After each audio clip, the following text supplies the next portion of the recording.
Hello সবাইকে, welcome to my new video. তো আমি আবার একটি নতুন ভিডিও নিয়ে চলে এলাম তোমাদের সাথে গল্প করতে। আমি কিন্তু সবজির খোসাগুলো ফেলে না দিয়ে সেগুলো দিয়ে গাছের জন্য জৈব সার বানাই, আর এতে অপচয়ও কমে, আবার বাড়ির গাছগুলোও থাকে একদম সতেজ আর সুন্দর।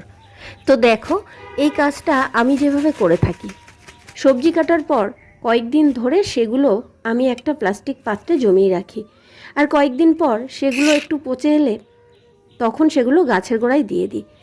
এতে কিন্তু খুব সুন্দর প্রাকৃতিক জৈব সার তৈরি হয়, আর গাছও থাকে একদম সতেজ আর সুন্দর। আর এই যে দেখো, কিছুদিন আগে এই ড্রাগন গাছটাও আমি বসিয়েছি। তো আমি একই রকমভাবে প্লাস্টিকে জমানো জৈব সার আগে দিয়েছিলাম এই বালতির মধ্যে। তো তার মধ্যে হয়তো এই টমেটো বা এই কুমড়োর দানা ছিল, সেখান থেকে এই যে টমেটোর চারা বেরিয়েছে, আবার এই যে কুমড়োর চারাও বেরিয়েছে। তো আমি এবার এখান থেকে এই কুমড়োর চারাটা তুলে নিয়ে আলাদাভাবে বসাবো। আর সকালে উঠেই আজকে আমি এই কুমড়োর চারার জন্য মাটি তৈরি করছিলাম। তো দেখো, কিছুটা মাটি নিয়েছি বালতির মধ্যে, আর এর মধ্যে আমি এই প্লাস্টিকে জমানো এই পচা জৈব সার দিয়েছি, দিয়ে মাটিটাকে তৈরি করে নিলাম। আর এবার এই কুমড়োর চারাটাকে তুলে নিয়ে আমি ওর মধ্যে বসিয়ে দেবো।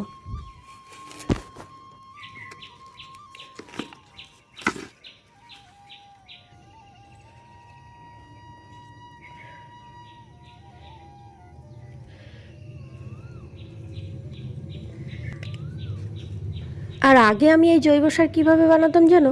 আগে আমি একটা বড় বালতির মধ্যে রোজকার সবজির খোসা জমিয়ে রাখতাম, আর পরে সেগুলো পচে একেবারে জল হয়ে যেত, আর তার মধ্যে পোকা হতো আর প্রচণ্ড দুর্গন্ধ বেরোতো।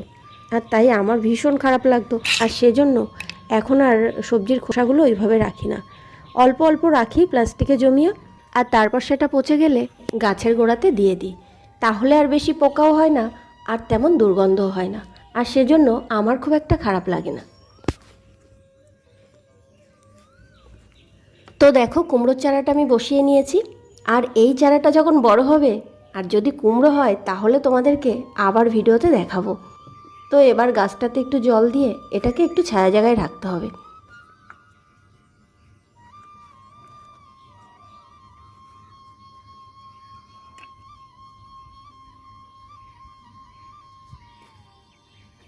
তো আজ আবার আছে বিয়ে বাড়ি, বরের বন্ধুর বিয়ে, তাই বিকালে সেখানে যাব।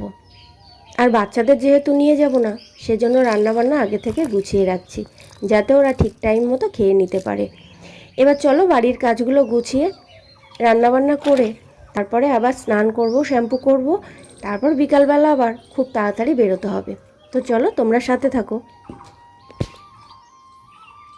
জানো তো, মনে হয় সবার জীবনে কিছু খারাপ হওয়াটা দরকার। শুনতে খারাপ লাগলেও এটাই কিন্তু বাস্তব একটা সত্যি।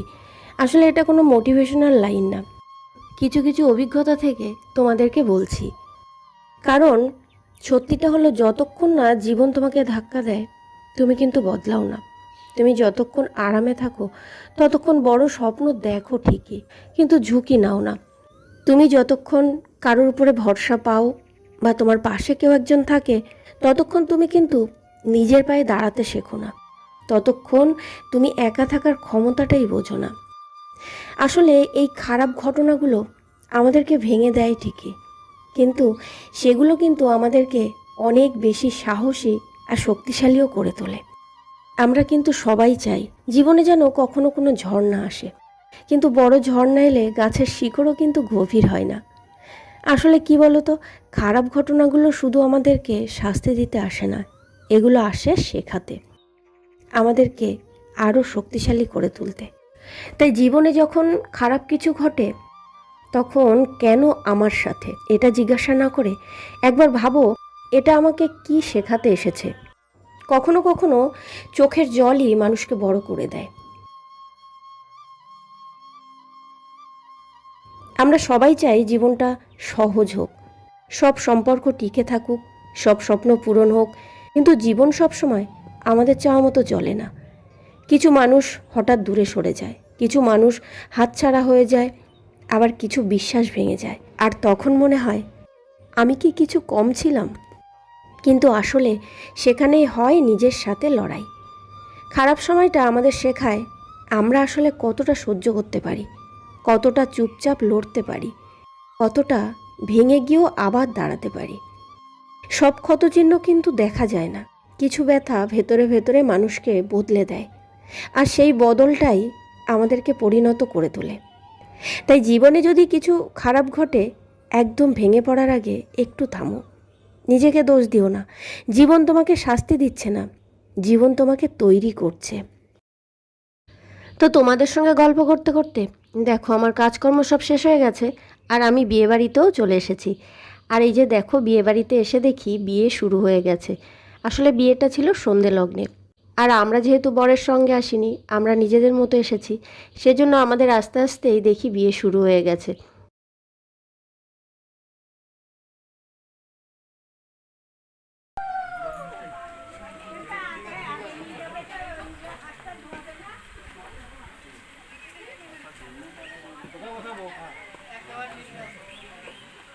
বিয়েবাড়িতে পৌঁছানোর পর দেখি গ্রামের একটা সাধারণ বাড়ি, কিন্তু বিকালের আলো নামতেই বাড়িটা যেন অন্যরকম হয়ে উঠল। সাধারণ একটা বাড়ি হলেও কিন্তু মানুষের এই সমাগম, মানুষের হাসি আনন্দে পুরো জায়গাটা যেন সুন্দর লাগছিল। হয়তো অনেক টাকা খরচের সাজসজ্জা নেই, তবুও আন্তরিকতার অভাব ছিল না একটু। এবার ধুয়ে দাও, দিয়ে বেশি বেঁধে দিতে হবে। বেঁধে দিতে আর দাঁড়া বাদ বাকি দিয়ে সোনার চেন, তোমার গলার চেন কই? ঠিক আছে, হাত ধরে রাখো, হাত ধরে ধুয়ে দেন।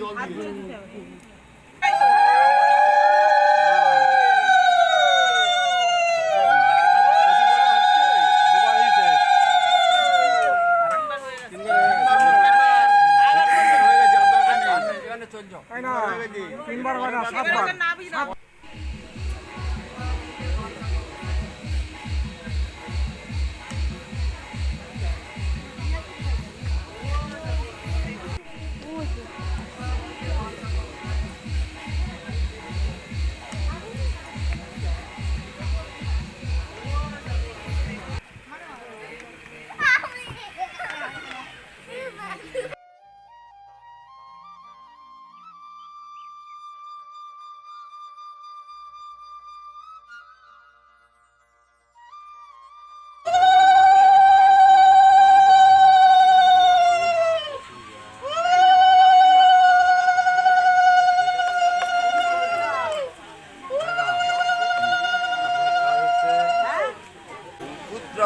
আসব প্রত্যশ নাশব অপসর নৈবুদ্ধব প্রবরস্ব প্রতাপসানা দাসস্ব বরং বরং বরং আলম্বান পুত্রস্ব। একটা মেয়ের বিয়েতে সবাই খুব আনন্দ করে, আর প্রতিটা মানুষ সেই আনন্দটাই কিন্তু দেখতে পায়। কিন্তু সেই সময় একজন বাবা চুপচাপ নিজের সবচেয়ে প্রিয় মানুষটাকে ছেড়ে দেওয়ার সাহস জোগাড় করেন।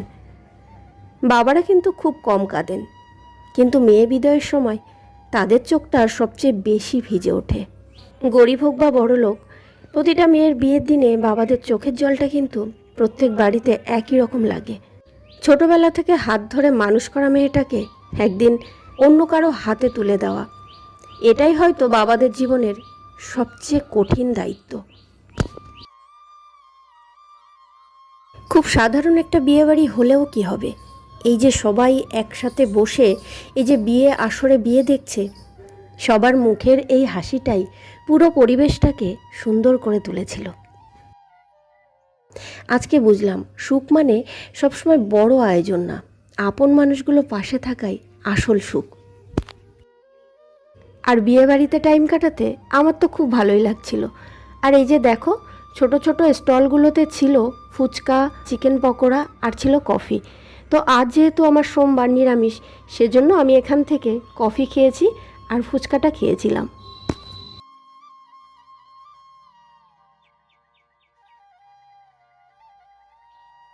আর এদিকে দেখো, বিয়ে এখনও শেষ হয়নি, কিন্তু বড়মশাই কত খুশি, মুখের হাসিটা দেখেই বোঝা যাচ্ছে।